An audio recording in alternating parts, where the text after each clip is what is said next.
Another bucket list species for me while I was here. This is a lesser striped-tailed scorpion, not to be confused with the striped bark scorpions that I featured on the channel before. He's mad.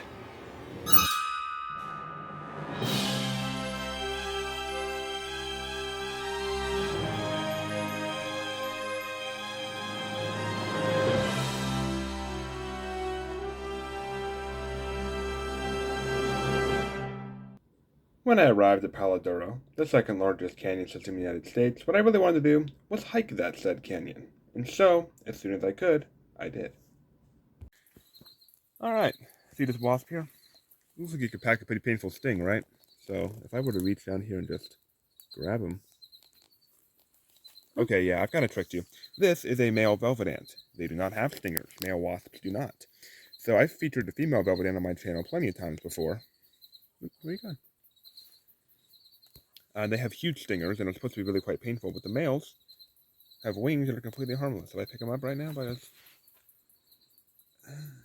if he lets me, he can do nothing more than squeak at me. I wonder if you can hear that on camera. Can you hear that? Like, yeah, see, you can see him. He's jabbing a little abdomen. He just doesn't have anything to sting me with. He is, like, he had like a stinger-like object. What a beautiful little velvet ant. Return him back where we found him. Thank you for letting me show that, buddy. See what else we can find. It is funny. This doesn't feel at all like the canyon, but we're in the floor of the canyon. There's a canyon wall there. There's a canyon wall there. And then it's just like this giant grassland. I am 6'2", and this grass is taller than me. And I get a challenge. We're about to climb from the bottom of the canyon up to the top, about 600 feet. Now let's do it. So this is called a hoodoo. You can see how the erosions created this weird shape. And Palo Duro is pretty well known for these. We'll probably see some much better ones on this hike. You can actually see the color gradients changing here. Go from red to yellow to like a darker brown. This is cool. This is pretty. Another bucket list species for me while I was here. This is a lesser striped-tailed scorpion, not to be confused with the striped bark scorpions that I featured on the channel before. This guy is in a different genus. Oh, he's mad.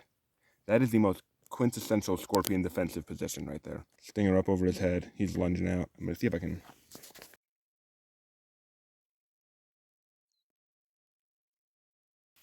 So yes, not a medically significant species. Very defensive though, much more defensive than striped barks usually are. He might just sit peacefully now. He looks so aggravated. Isn't it? It's kind of funny the way they walk their little pincher. They look like entertainingly, kind of adorably angry. He's got these kind of cool little red tips on his pedipalps too, which looks kind of cool if you look there. Yeah. Gnat on my nose. Yeah, you know what? We're not going to do that. We're just going to let him chill. He's calmed down now. Beautiful scorpion. Super glad I got a chance to find one of these. Yeah, I've only ever worked with the one species of scorpion, so it's really cool to see another one. And now we're going to put his rock back and then let him go. We've gotten some elevation, but I think we've still got a ways to go. I'm not sure exactly where we are relative to the top here. I mean, I see down there, but that's the canyon rim all the way over there, so. So this is going to be one of the more beautiful sights I think I've ever featured on this channel. Look at that. I'm just standing on this overlook here with a canyon behind me. It's beautiful. I love this. That trail. That's the ways down. Well, we ran out of time and didn't make the top of the canyon. We made it pretty close, and I got some beautiful shots. I really wish I could.